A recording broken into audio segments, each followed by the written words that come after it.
Salut à toi, j'espère que tu vas bien et bienvenue dans cet épisode 11 de la formation consacrée à l'apprentissage du framework Symfony. Aujourd'hui, on va directement continuer avec ce qu'on faisait lors de l'épisode 10, à savoir le gros chantier qu'on avait sur la sécurité et les comptes utilisateurs. Donc la dernière fois, on avait tout fait en termes de création d'entités, validation avec les asserts, les fixtures et l'encodage du mot de passe. Et aujourd'hui, on va s'attaquer à la création du formulaire. Donc pour la création du formulaire, on va avoir besoin un petit peu de théorie au niveau du firewall. Donc le firewall, qu'est-ce que c'est? Comme il le dit ici, le firewall, c'est simplement la section la plus importante en termes de sécurité.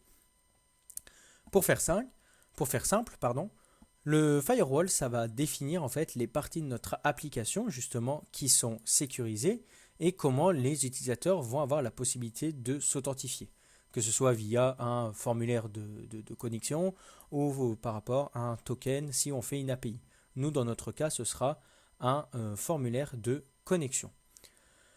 Donc, on peut en mettre plusieurs. Actuellement, vous voyez qu'il y en a deux, le dev et le main. Donc, il nous explique ici que le dev, en fait, c'est un peu un vrai faux firewall et que c'est uniquement pour pas qu'on soit embêté au niveau des outils de développement comme le profiler, par exemple. Et on a le main ici qui, de base, n'est pas très sécurisé. Et effectivement, c'est parce qu'il n'y a pas de base de sécurité dans Symfony.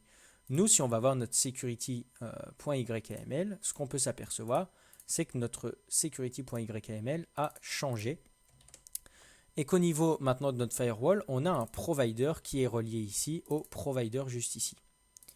Donc ça a été changé et j'avais expliqué qu'est-ce que c'était un provider tout simplement. Donc au moins on lui indique dans le firewall à quel provider il va avoir affaire tout simplement.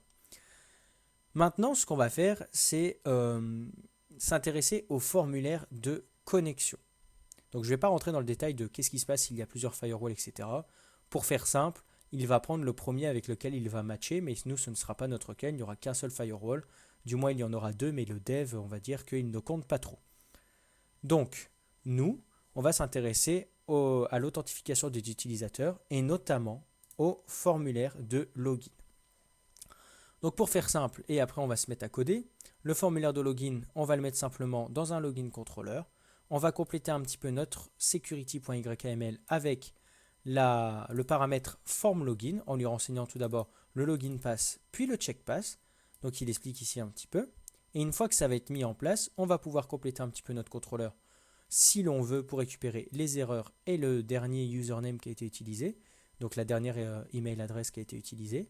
Et on va pouvoir tout simplement créer un formulaire, non pas cette fois-ci grâce au formulaire de Symfony, mais bien un formulaire fait main pour pouvoir gérer nous-mêmes où est-ce qu'il va taper et avec quelle méthode. Donc je vais mettre ça sur le côté. Et ce qu'on va faire, donc ça c'est un petit spoil, je suis désolé.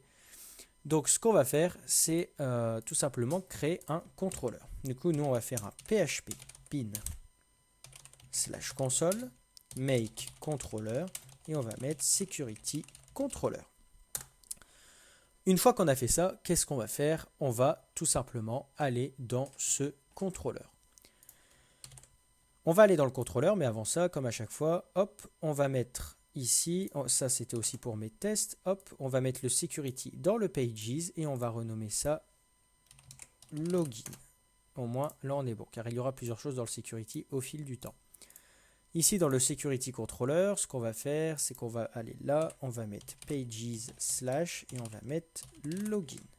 Très bien, on va renommer ça security.login et là on va mettre /connexion. Et bien sûr, la méthode s'appellera login.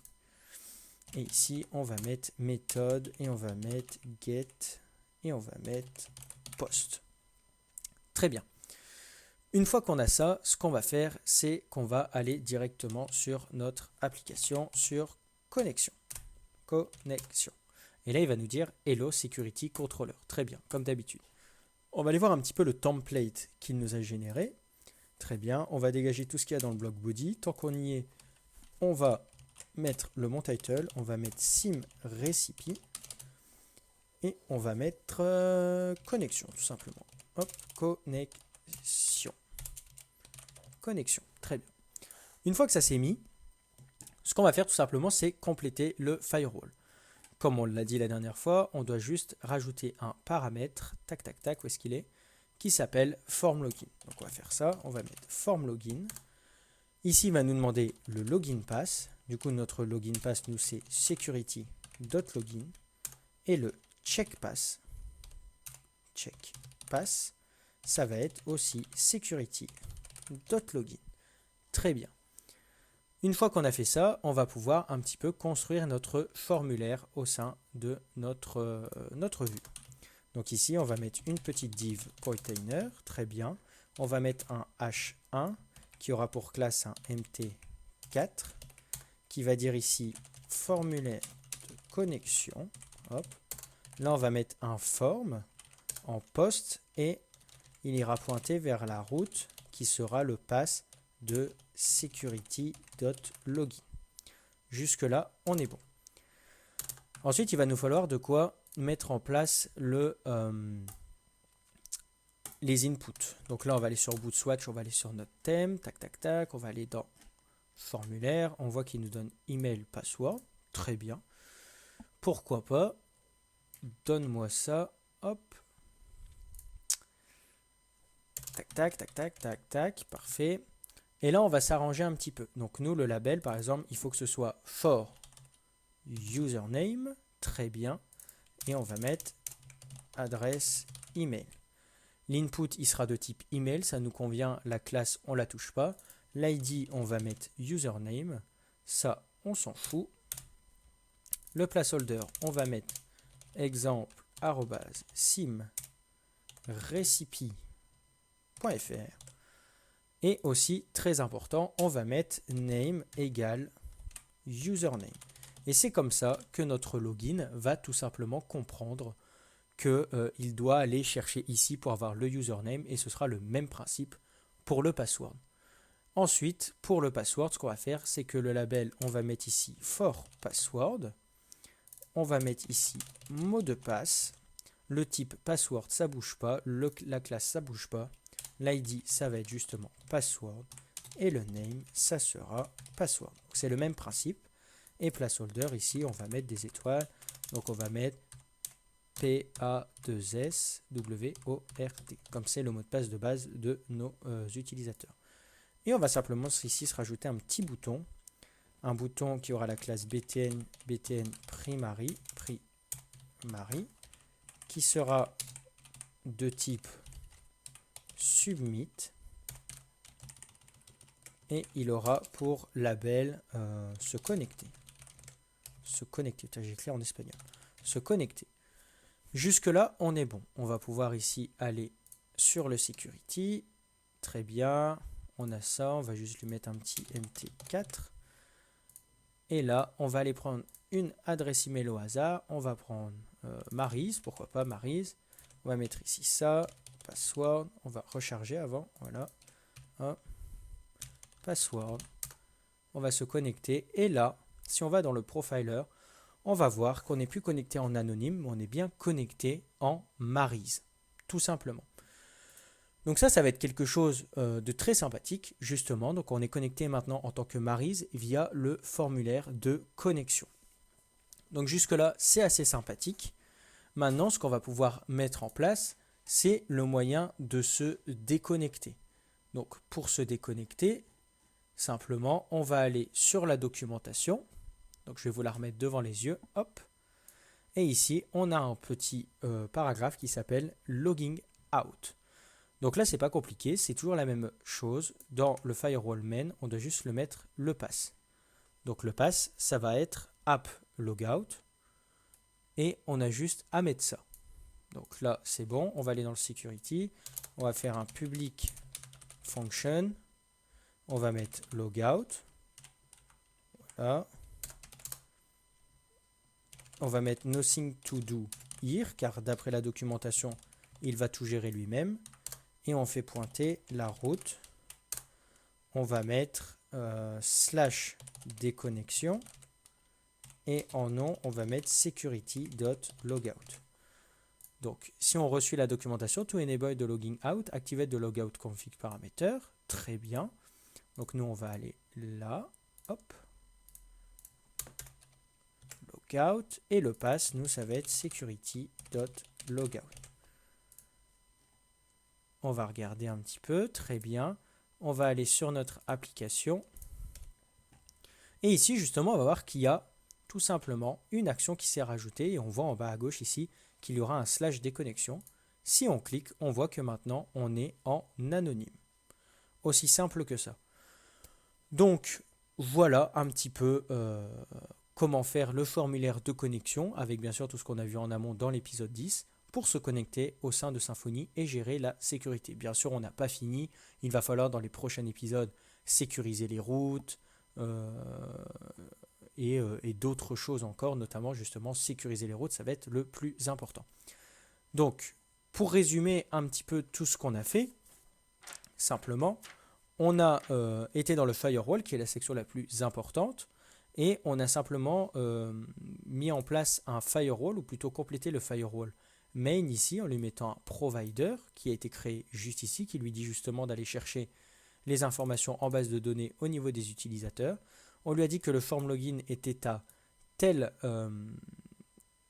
pass, et qu'il devait taper dans tel pass justement pour le retrouver, et que le logout, pareil, il devait aller taper justement dans le security.logout. Ce qu'on peut s'amuser à faire ici maintenant, c'est ce qui était marqué ici. Je vais vous le retrouver. Tac, tac, tac, tac. Voilà. On peut s'amuser à faire ça, à passer le last username et les erreurs. Donc je vais mettre ça sur le côté. Hop. Donc ici, ce qu'on peut dire, c'est tout simplement qu'on fait une injection de dépendance de authentication utile. On va mettre authentication utile. On va importer la classe. Et là, on va dire que last username est égal à authentication utils. Et on va mettre get last username. Et on va mettre error égale authentication utile get last authentication error, et on va pouvoir lui passer donc last username. D'ailleurs, pareil que la dernière fois, pas besoin de s'amuser à créer des variables. On va mettre last username ici, hop, on va faire ça, et on va faire pareil pour les erreurs. Error, hop, parfait. Ça, on remonte, et on ne va pas réinventer la roue, on va simplement copier ce que Symfony a fait, à savoir mettre ici en value, tac, tac, tac, hop, value, ça va simplement être le last username, et au niveau des erreurs, je vais carrément le copier-coller, ce sera plus simple, ce sera les erreurs ici. Et nous, on va juste un petit peu agrémenter ça à l'aide de boot swatch. On va aller chercher une alerte rouge. Hop. Très bien. On va mettre ça juste ici. Div alert. On va copier l'intégralité du message d'erreur. Et on va mettre ça à l'intérieur. Alerte dismissible, je ne sais pas ce que c'est. Nous, on veut juste alert danger. J'ai dû faire un copier-coller foireux. Hop. Et là, on va aller voir un petit peu ce que ça donne. On va également, tant qu'on y est, mettre un lien de connexion. Je verrai plus tard pour le mettre correctement, le mettre tout à droite. Ça sert à rien que je perde mon temps à vouloir vous montrer comment le mettre ici. On n'est pas là pour faire du CSS. Du coup, ça, je le ferai de mon côté. Ce qu'on va faire, c'est qu'on va aller du coup sur slash connexion. Très bien. On va mettre ici e@e.com et on va mettre n'importe quoi comme mot de passe. On va faire se connecter et là il nous dit invalide credential. Donc ça pareil, pour l'instant c'est en anglais. Nous on verra comment mettre ça proprement en français, des messages en français. Hop. Donc on va refaire pareil, invalide credential, très bien, vous voyez qu'on n'est pas connecté. Et là si on met une bonne adresse mail, par exemple, notre cher Roger, tiens, Roger, qui a un mot de passe password, se connecter. Et là, on est connecté en tant que Roger Dupré, bien sûr, avec un role user, et on peut se log out. Voilà. Donc, j'espère que cet épisode t'a plu, qui met fin un petit peu à la partie sécurité, on va dire la base de la sécurité. Donc, on va pouvoir cocher création du formulaire de contact, de connexion, pardon. On va se permettre également de faire un petit git statut, un petit guide add point, git statut, Et je vais aller rechercher un petit... Non, pas ça. Ça, voilà. Git commit-m. Et on va mettre setting up login form. Setting up login form. Très bien. On a 2 commits en attente. On va faire un git push origin master. Hop. Et là, on a bien push sur notre repository ce qu'on vient de faire. Donc là, on est bon. Et donc voilà. Donc du coup, pour revoir un petit peu tout le process de ce qu'on vient de faire au niveau de la connexion, donc je ne vais pas tout vous réexpliquer, mais je vais un peu vous expliquer justement qu'est-ce qui se passe en termes de workflow quand quelqu'un essaie de se connecter. Quelqu'un arrive, il essaie de se connecter, ça balance une requête, la requête passe par le firewall. Si on a besoin d'être authentifié pour accéder ici, il va nous renvoyer vers le formulaire de connexion. Une fois qu'on va aller sur le formulaire de connexion, on va renseigner nos credentials. S'ils sont bons, on va être connecté. S'ils sont mauvais, on va être non connecté. Et pour ça, il va aller simplement vérifier le username et le password en fonction de ce qu'on a mis dans le formulaire. Ce qui était important du coup de mettre les bons names dans le formulaire. Voilà, j'espère que cette vidéo t'a plu. Donc j'essaie de faire quand même assez simple et assez grossier. Je te laisserai approfondir dans la documentation si tu le souhaites. Ici, j'essaie un petit peu de t'introduire. Ce n'est pas une formation extrêmement complète où on rentre dans le détail des détails. Peut-être que j'en ferai une un jour, mais dans tous les cas, ça va prendre énormément de temps. Là, je voulais simplement t'introduire à Symfony et t'apprendre un petit peu toutes les bases. Donc, c'est pour ça qu'on va, on va dire, pas un petit peu vite, mais plutôt qu'on fait les cas les plus basiques où je te montre un petit peu comment ça se passe sans forcément rentrer dans le détail du détail et d'aller voir toutes les classes qui étendent de la classe, qui étendent de l'implémentation, de l'interface. Tu as compris le principe. Donc voilà, je voulais simplement te dire ceci. Pour la prochaine fois, ce qu'on va faire, on va s'attaquer au formulaire d'inscription, puis suivra le formulaire de modification de profil, celui de modification de mot de passe, et après, j'ai rajouté ici quelques tâches. On aura des mises à jour au niveau des recettes, on va avoir également des mises à jour au niveau des ingrédients ici, la gestion de l'accès des pages, puis après on terminera avec nos fonctionnalités un peu plus grosses, à savoir partager une recette, noter une recette. On ajoutera également des images pour les recettes. Et ici, en fonction de vos retours et de mes idées, pourquoi pas continuer ce projet en mettant de nouvelles idées, comme par exemple mettre en place des tests ou par exemple envoyer des emails, optimiser des images, créer un back-office, prendre soin de ces fichiers JavaScript et CSS si on en a. Donc on essaiera un petit peu d'en inventer vu qu'on n'en a pas besoin avec Bootswatch. Tout ce qui est cache, tout ce qui est traduction, ça on va le voir justement, on le verra. Donc ça pourrait faire partie de toutes ces idées. Donc je te laisserai me donner des idées dans les commentaires si tu veux absolument qu'on voit quelque chose. Puis même si je ne connais pas, moi ça me permet d'apprendre, donc ça m'intéresse. Voilà, j'espère que cet épisode t'a plu malgré le petit speech de fin. Donc comme je t'ai dit, la prochaine fois, on va s'attaquer au formulaire d'inscription. Voilà, j'espère que cet épisode t'a plu. Je te dis à la prochaine pour l'épisode numéro 12, il me semble. Et puis voilà. Donc à la prochaine. Salut!